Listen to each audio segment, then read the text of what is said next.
Hi folks, hope you're doing well. This one is Lockdown Woes 2, or Part 2. Well, because just thinking about that and realise one of the biggest woes about lockdown, especially this one, is that once again the government has provided incredibly flimsy evidence, to say the least. Well, they're basically saying that, yeah, there's been a lot of tests, positive tests. Right, that doesn't mean anything. Problem is, positive tests themselves means nothing. Because if over a period of time you manage to test a lot more people over that period than you normally would, you would expect a lot more results to come through, positive and negative. So the fact you get an increase in positive tests means nothing necessarily. Really doesn't. Because you've got to understand the numbers. If normally over a period of time, over a week, say you do, or over 2 days period, if normally you do, say, 10,000 tests, but on these 2 days you did 40,000 tests, so therefore you've got an increase of 4 times the amount of positive tests, well then that's completely understandable. If on both days you've only done 10,000, but you've got an increase of 4 times on the second period of 10,000, then that's an issue. The problem is the government won't tell you how many tests were done. They'll only tell you that there was an increase in positive tests. I think 80,000 positive tests, something like that, in 2 days. Well, yeah. Again, with that, we need to understand positive tests doesn't mean that the person actually is infected with COVID right now. It just means that they've had COVID. There's a measure of COVID inside that person's system. That a test has shown up as that person has COVID in their system. It doesn't mean that they're infectious. It doesn't mean they're infected right now. It certainly doesn't mean that they are sick and likely to need hospital treatment. But the reason for the lockdown is because the NHS could be overwhelmed, blah, blah, blah, blah, blah, blah, blah, blah, blah. They say this every bloody time. The problem with it is that the government basically said, right, here we have another pile of shit. And the British people have said, we'll buy it. We know it's probably a pile of shit, but we'll buy it anyway.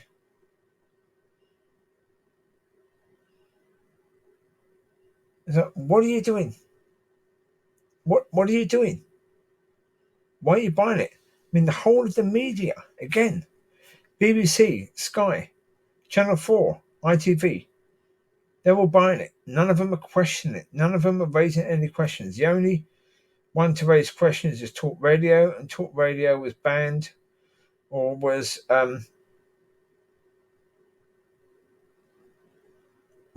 basically banned from YouTube, where YouTube deactivated their account, cancelled them. TalkRadio on YouTube can't be found anymore. Not there anymore. Gone because they were questioning it.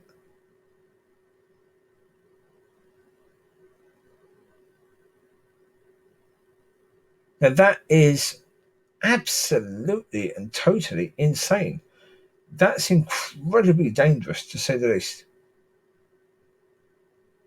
You have a situation where the only people really questioning the government and what the government is doing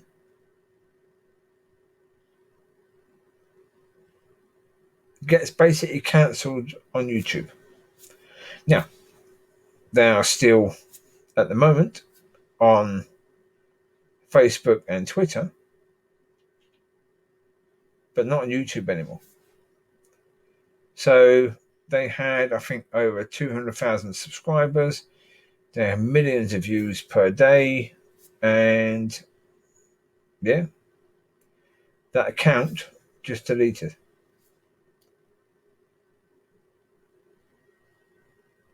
Gone. Because they dared to question.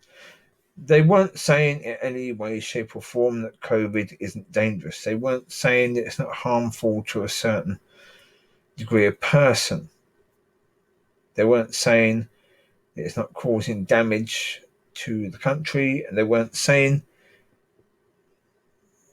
it's not caused havoc in some families. Because of course it has. And of course it's terrible. Every single death is terrible. My biological father had COVID. He's got dementia, but he had COVID as well. He seems to have been recovering from COVID a little bit. It's not relevant to me because he's only my biological dad. Yeah, it was never really my dad, so okay. It's what it is. I never had a relationship with him. He never wanted one, so there you go. But, you know, he's in that situation, so I know that it's still affecting people. It's still hurting people. It's still hurting families. That's not good. The problem is that the actual discussion has been shut down, completely shut down. And yeah, the public has just been offered this pile of crap. And they just keep on saying, we buy it. Don't worry. We know it stinks. We know it's basic manure. Yeah, human feces, but we'll buy it anyway.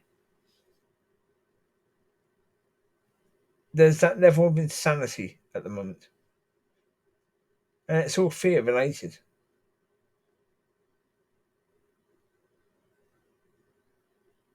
I've stated before that it's that spirit of fear that the Bible talks about, that God says, I've not given you a spirit of fear. There is such a thing as a spirit of fear.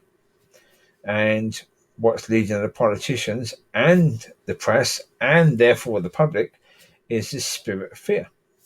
And it's bad. It's bad news for your country. Seriously bad news for the country. Because you're not being led by evidence, by doing what is the best and wisest thing. You're being led by fear. So wisdom doesn't come into it in any way, shape, or form. There's no interest in using any wisdom in that. It's well, okay, what's the worst that can happen? Okay, well then we need to think that is the thing that's going to happen, and we need to therefore make sure that doesn't happen by shutting everything down.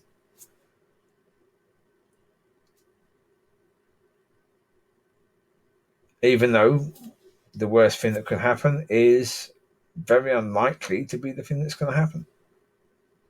As it very, very rarely ever happens, that the worst thing that could happen actually happens.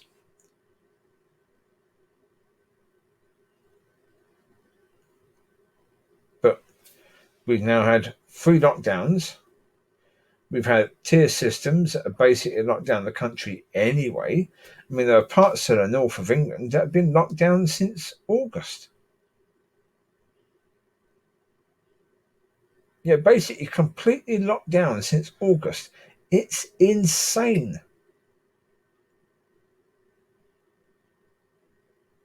You cannot run a country this way and expect that country to thrive in any way, shape, or form. It won't happen. It can't happen.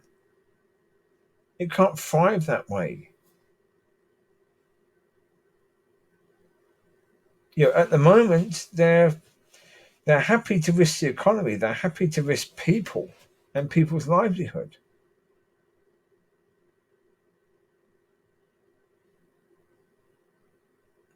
Because that's bad, but it's not as bad as what they believe could happen if they do nothing. As I said, the reality is, who said anything about doing nothing? Nobody said anything about doing nothing. We were doing something anyway. Right? Social distancing, washing hands, that sort of stuff, wearing the face mask. We were doing that. So saying that, I went into the shop earlier today, Tesco's, and there's a couple walking around both without a mask. Now, my first thought was, okay, look, if you can't wear a mask because you've got breathing problems, what the bloody hell are you doing going out in a shop together? If you are both vulnerable to the point where you can't wear a mask because of breathing, you shouldn't both be out in the shops. One of you might come out to the shops, but you don't both need to come out. Obviously, these people weren't probably not wearing a mask because they couldn't. They were just not wearing a mask because they didn't want to wear a bloody mask.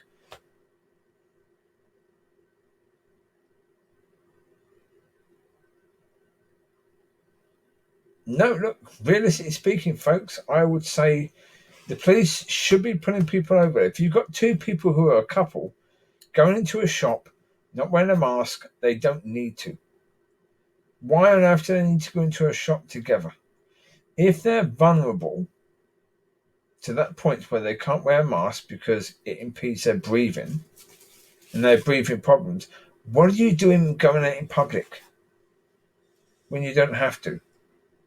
Yeah, you need shopping, but that means only one of you needs to go. You don't both need to go.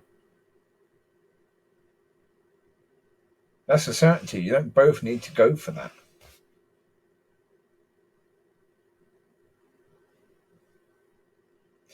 I mean, really, the politicians are going to make their mind up. Are they serious about stopping this? Because if they are, if they think it really could be that bad, then you've got to have a crackdown. You really do. If you're going to crack down, then do it properly. Keep on locking people down and just stopping small businesses from functioning. Certainly people that are self-employed, they're knackered. There's about 3 million people who aren't being furloughed because they're self-employed. These people are knackered. And all these people around them, you've got relatives of these 3 million people who are saying, don't worry, we'll buy this crap that the government is offering.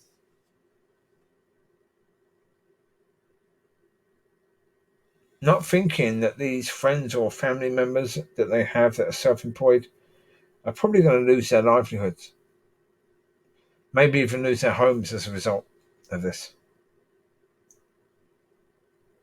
and these decisions. And that's going to have a knock-on effect. I mean, that's going to knacker the economy itself because you've got 3 million more people unemployed. That has a huge impact on the economy. But you've got 3 million more people who aren't spending money because they haven't got money to spend, which has a knock-on effect on the economy because that's millions of pounds that aren't going into the economy.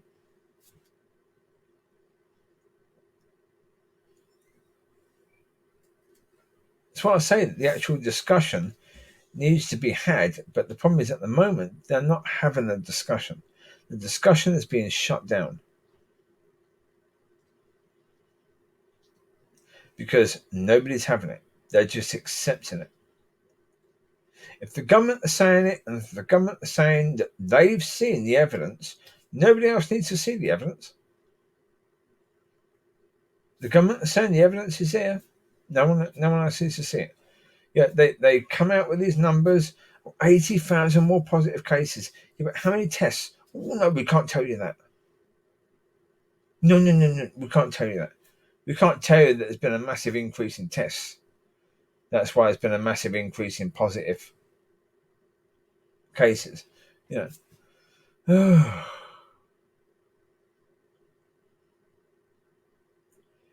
It is lunacy. It really is lunacy. When you think about it from the point of view that the country's being run in this way and the people are just accepting the government making these sort of decisions and deciding things this way, it is absolute and total lunacy.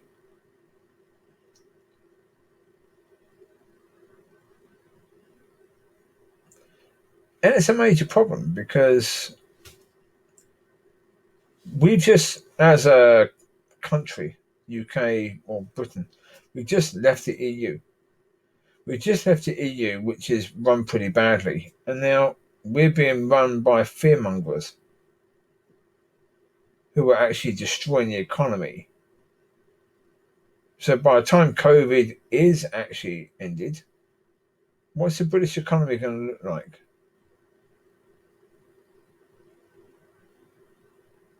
Especially now we just left the EU.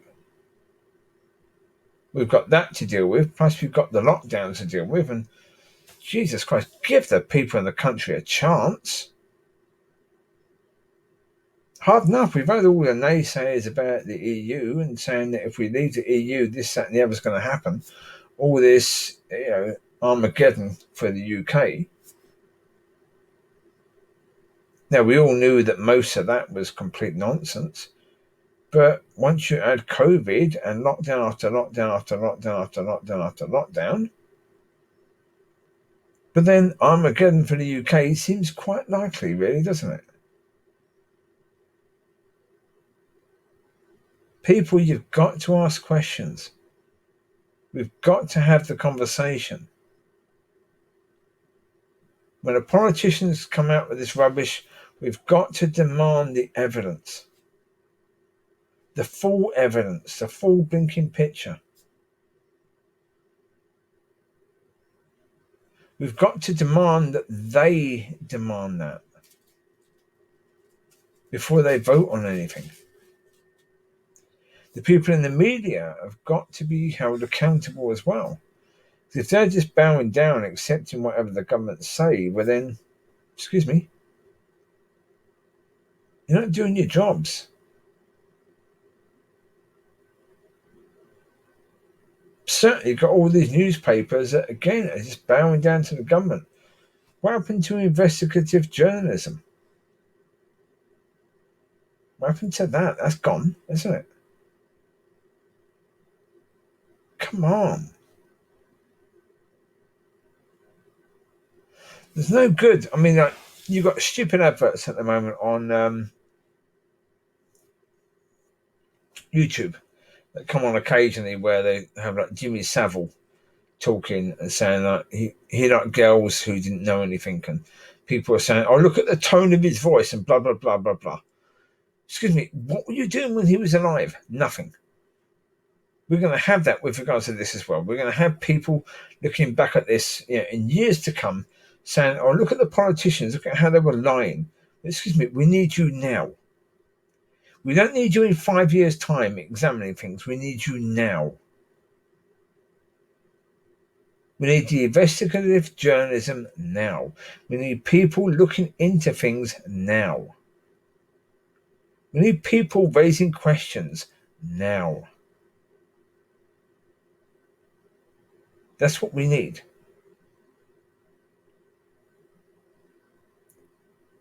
That's what's going to matter in the end. Raise questions.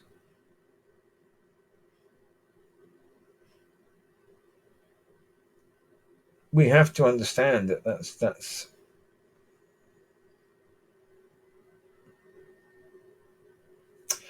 if we just accept crap after crap after crap after crap after crap, if we keep buying that with blind faith that the government is selling us something good, when every time we open up the packages, it's just another pile of shit. You have to say, really, come on, folks, how on earth are you still buying this? You've got these people where, lockdowns and all that is like a religion to them now. where they would back the government as if life itself depends on it. Utterly and totally stupid. Utterly and totally stupid. Just mind-blowingly moronic.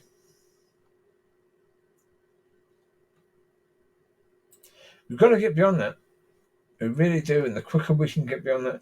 There's no good talking about vaccines. We don't know yet what the vaccine's going to do. We haven't got a clue.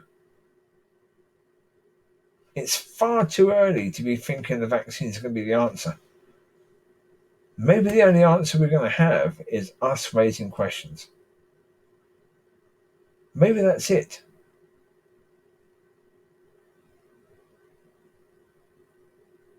Maybe that is it. Maybe that's it. That's all we've got is that. Maybe that's our best chance of coming through this in a healthy way, is to start asking questions now.